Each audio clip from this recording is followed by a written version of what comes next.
क्या है कि हमारे बीच में गद्दार हैं। गद्दार नहीं है, तुम नालायक हो, तुम नालायक हो जो तुम नहीं लड़ पाए। अब ये गद्दार ढूंढ रहे हैं कि किसी के ऊपर गद्दारी का ये टीकरा फोड़ दें और उसको बिल्कुल फांसी दे दें कि खुद की इज्जत बच जाए। क्योंकि अपनी इज्जत बचाना रेजीम की, देखिए रेजीम जो है ना ये खमेनी की, ये अपनी इज्जत बचा रही है अपने लोगों के बीच में अपना वर्चस्व कायम करने के लिए कि देखो हम गलत नहीं थे, लेकिन अगर हमारी पीठ पे ही किसी ने खंजर उतार दिया तो फिर हम क्या करें, हम तो मजबूर हैं। ये वाली स्टोरी दिनेश, ये बात होती है ना, कोई भी रजीम सीरियसली स्पीकिंग तभी तक चलती है जब तक वो दिखाती रहे कि हम बड़े मजबूत हैं।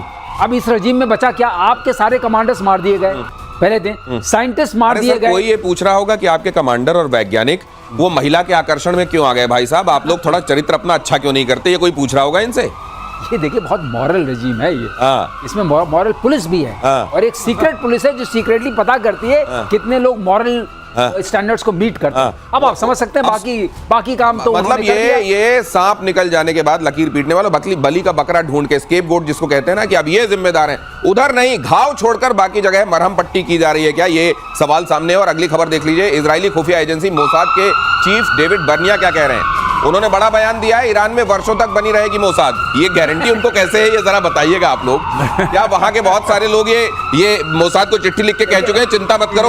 गुरुत्वाकर्षण के प्रभाव में वहां मोसाद बना रहेगा, क्योंकि आपने अभी आकर्षण की बात की थी, उसका गुरुत्व बना रहेगा। अच्छा, उसका गुरुत्व बना रहेगा, वो आकर्षण की वजह से गुरुत्व बना रहेगा, ये है बड़ी बात। ईरान में अकल्पनीय कामयाबी मिली, डेविड बर्निया ने कहा। हमारा मिशन अभी तक खत्म नहीं हुआ है। डेविड बर्निया ने यह भी कहा, मोसाद को दुनिया भर में बहुत ही काबिल खुफिया एजेंसी के तौर पर मान्यता मिली हुई है, इसको तो आप जानते हैं।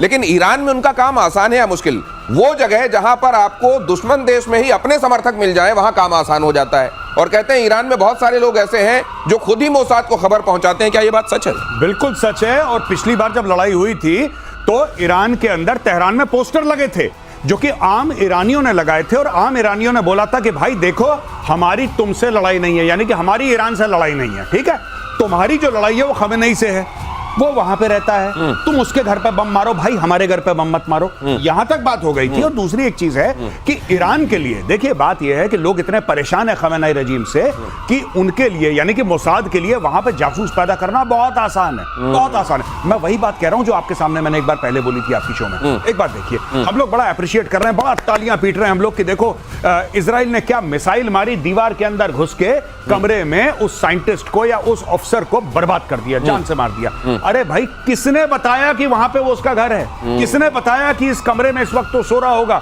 आप ये देखिए ना किस लेवल का इंटेलिजेंस है इजराइल का। मिसाइल कहां मारनी है ये भी तो पता होना चाहिए। मिसाइल तुम्हारी कितनी बढ़िया है, क्या काम करती है, बात की बात है, इंटेलिजेंस। तो ये इनका पूरा का पूरा, जिसको कहते हैं ना, फैले हुए हैं इजराइल के अंदर। अब ये देखिए कि उधर ट्रंप क्या कर रहे हैं और उनके देश में क्या हो रहा है। अभी तो आप ये जरा तस्वीरें देखिए, पेंटागन ने जारी की हैं। एटमी साइट्स पर अटैक की तस्वीरें सामने आई हैं। बॉम्बर से गिरता दिख रहा है GBU-57 बॉम्ब से ही तबाही मचाई गई है। पेंटागन ने ये तस्वीरें जारी की हैं और कहा है कि इस तरीके से ये बॉम्ब गया और उसने धरती फाड़ के नीचे बंकर तबाह किया। इस तरीके से वो बॉम्ब गया है। बहुत बढ़िया विजुअल है ये विजुअल कमाल का है। कमाल है। आपके चैनल पर पहली बार चल रहा है, आपके शो में पहली बार चल रहा है। बहुत बढ़िया विजुअल। ये एक्सक्लूसिव तस्वीरें हैं सर, पेंटागन से निकली हैं और टाइम्स नाउ नव भारत पर दिखाई दे रही है। लेकिन मैं दूसरी बात जानना चाहता हूं, ये दिखाकर पेंटागन ने, अमेरिका ने क्या साबित करने की कोशिश की है? ये साबित करने की कोशिश की है, जो ऊपर से गड्ढे दिखाई दे रहे हैं आपको ना, छोटे वाले, जो देख के लोग मान नहीं रहे थे, ये उनकी वजह से बने हैं। और ये नीचे पूरा गया है। जाते समय आपने कोई ऐसा लग रहा है कि कोई हॉट नाइफ एक बटर में जा रहा है, बिल्कुल वैसे जा रहा है। ये इसका वजन, ये इसकी तेजी है। और जब 60 मीटर नीचे आके 200 फुट नीचे आकर के, ये देखिए सर, उधर की तस्वीरें भी है कि नीचे जब फाड़ के घुस रहा है तो क्या स्थिति कर रहा है वो, और उसके बाद जब फटेगा, इमेजिन करिए कुछ बचेगा। तो कहने की बातें हैं, आकलन है, या मुझे लगता है कुछ लोग जानबूझ के ये एक उकसा रहे हैं अमेरिका को, खासतौर से ट्रंप को, इतने मारने से काम नहीं पड़ा है और मारो। वो कह रहा है शांति लाओ, उसको नोबेल पुरस्कार नहीं लेने देंगे। वो कह रहे हैं और मारो, और वो कह रहा नहीं मार दिया, वो मर गए, बोले नहीं मारो। अब इसका क्या इलाज है? ये दोनों तस्वीरें आप देख लीजिए, उस बॉम्ब को हवा में देख लीजिए, और जब वो आकर जाकर अपना काम कर रहा है, वो जैसे कह रहे थे अभी श्रीवास्तव सर कि मक्खन के ऊपर चाकू जैसे चलता है आराम से, उसी तरीके से धरती के उस हिस्से को। ये देख के दिनेश आपको एक बात याद आई जी। जब इंडियन एयरफोर्स ने बालाकोट में स्ट्राइक्स करी थी तब भी लोगों ने उंगली उठाई थी कि यार ये पूरा कंक्रीट का स्ट्रक्चर है, ऊपर से छोटा सा छेद है और सब कुछ ठीक ठाक है। वो स्पाइस 2000 था, वो स्पाइस 2000 था, वो वैसे ही गया था, होल ड्रिल करके अंदर जाके अचानक फटा और वहां का टेम्परेचर जो था वो अचानक हजारों डिग्री का हो गया और हड्डियां गल गई जिसकी भी गलनी थी वहां पे। तो 300 जो टेररिस्ट मारे थे वो भी, अच्छा ये अलग है, वो टेक्नोलॉजी अलग है। मैं मस्जिद मिला नहीं रहा। सुभान अल्लाह की याद दिला रहे हैं आप। ना ना ना ना ना, हाँ। मैं बालाकोट की बात। अच्छा बालाकोट की बात, अच्छा बालाकोट वाली बात कर रहे हैं। गिरे। लेकिन- बॉम्बर। अच्छा अच्छा अच्छा अच्छा पत्ते गिरे। अच्छा, ओके राइट राइट राइट। यहाँ पे गड्ढा देखिए जरा, ये देखिए। वहां पे तो स्पाइस बॉम्ब की चर्चा हो ही रही है, जरा इसको देख इट लीजिए। Is in the missile city. ये देखिए सर, गड्ढा देखिए वो। अरे वाह, ये इतना बड़ा क्रेटर, इतना बड़ा गड्ढा, ये बहुत दिन तो इसको पूरने में लग जाएंगे, इसको गड्ढे को भरने में लग जाएंगे। पूरने का सवाल ही नहीं, उसके हाँ। पीछे आप जाओगे, अंदर पहुंच जाओगे मिसाइल सिटी में, ज्यादा कुछ करने की जरूरत। अच्छा, अच्छा, अब ये ऊपर से मलबे से बंद हो चुका है हाँ। और सिर्फ वो लंबा वाला 200 फुट का छेद रह गया है जो ऊपर से फिर वो तिरपाल टेक्नोलॉजी आ जाएगी इनकी वाली, वो सड़क नहीं सर, तो इस तरह में जब आपने जहां पे इतनी मेहनत की हो, मैं एक चीज जानना चाहता हूं, जरा इसको यहाँ पर प्ले करें। ये है तो बहुत, ये तो बहुत ऐसा अभूतपूर्व- गड्ढा है सर अभूतपूर्व है। कि ये कभी भरेगा नहीं। ये दिमाग में जो घुस गया वो भी नहीं बोलते हैं, भरेगा। लेकिन सर मैं एक बात जानना चाहता हूं, जहां इन्होंने पूरी एक सिटी जैसी डेवलप की हो धरती के नीचे, जहां पे ये सारे काम कर रहे हो, सेंट्रीफ्यूज लगाए गए हों, वहां जो थोड़ा बहुत बच गया होगा उसी को फिर से आबाद करके काम करेंगे या जगह पहचान ली गई है? जगह पहचान नहीं। एक दिनेश एक बात बता दूं, हाँ।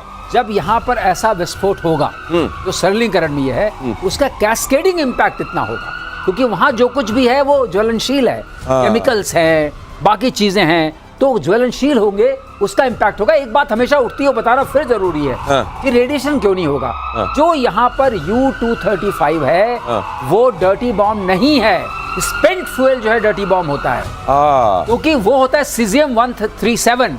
तो मतलब भले ये वहां पे रखा हो U-35 संशोधित, ये 90% एनरिच्ड रखा हो, तब भी वहां से नहीं निकलेगा। ये प्राइमरली अल्फा एमिटर है। अच्छा। प्राइमरली बीटा एमिटर है, गामा नहीं है जो कि जलाता है, जो गलाता है। अच्छा। ये उसमें नहीं करता है। नहीं तो सीजियम 137 इसलिए डर्टी बॉम्ब बोला जाता है, बिकॉज उसको बोलते हैं कि रेडिएशन डिस्पर्सल डिवाइस। अच्छा, इसलिए उसको बोलते हैं क्योंकि उससे रेडिएट होता है, गामा रेज होती हैं। अच्छा, तो ये तो मतलब वहां पे क्या आपको लग रहा है आईएईए को अल्फा पार्टिकल मिल गए होंगे क्या? अल्फा पार्टिकल मिल गए होंगे, देखिए कुछ दिनों में फिर आईएईए का बयान आएगा। अच्छा, ये शायद दोस्ती करने का माहौल चल रहा है हाँ। कि हमें मना मत करो, बैन मत करो। ठीक है। अब उन्होंने बैन कर दिया है पार्लियामेंट ने, उस चक्कर में ऐसा मामला चल रहा है। कुछ दिनों में आप देखिएगा धीरे धीरे परतें खुलेंगी अच्छा, और मानेंगे भी कि हमारे यहाँ तो अभी ये जो आपने ये जो दोनों देशों के बीच में तनाव देखा है ना, और अगर आप सोच रहे हैं कि सब कुछ रहस्य जो इससे जुड़ा हुआ है सब कुछ सामने आ गया है, तो आप गलत सोच रहे हैं। हर दिन यहाँ की परतें भी, आप ऑपरेशन सिंदूर के कई तथ्य रहस्य अब जान रहे हैं ना, इसी तरीके से यहाँ के भी बहुत रहस्य जानेंगे और प्रतिशोध हर दिन आपको वो रहस्य बताएगा।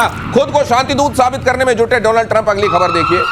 गजब शांति के पुजारी हैं भाई साहब। ईरान को तबाह कर अब उसकी तारीफ कर रहे हैं। बहादुरी से जंग लड़ा है ईरान, उसे नुकसान से उबारने की जरूरत है। ईरान को ऑयल बेचने से नहीं रोकूंगा, डोनाल्ड ट्रंप कह रहे हैं। ईरान से न्यूक्लियर डील जरूरी नहीं, अगले हफ्ते बातचीत होगी। ये गजब ये है, ये तो अब मैं सोच रहा हूं कि ब्रह्मा जी अगर गौरव डिस्क्राइब कर सकते हैं, किसी और की हिम्मत की बात नहीं है सर। ये तो मुझको लगता है गौरव जी भी इनको डिस्क्राइब नहीं कर सकते पूरे तो तौर। इनको ये तो देखिए, ये आत्मा से परमात्मा वाला मैटर है हाँ, इनका। हाँ। अब देखिए सर ने कल मैडमन थ्योरी बनाई थी। मैडमन थ्योरी मैं बता दूं क्या थी कि रिचर्ड निक्सन का एक भौकाल था, ये राष्ट्रपति थे अमेरिका के, तो जो छोटे छोटे देश थे ना, कम्युनिस्ट कंट्रीज, उनके सामने रिचर्ड निक्सन अमेरिकन प्रेसिडेंट का एक भौकाल था कि देखो ये जो इंसान है ना, ये पागल है, बिल्कुल सही कहा। ये पागल है।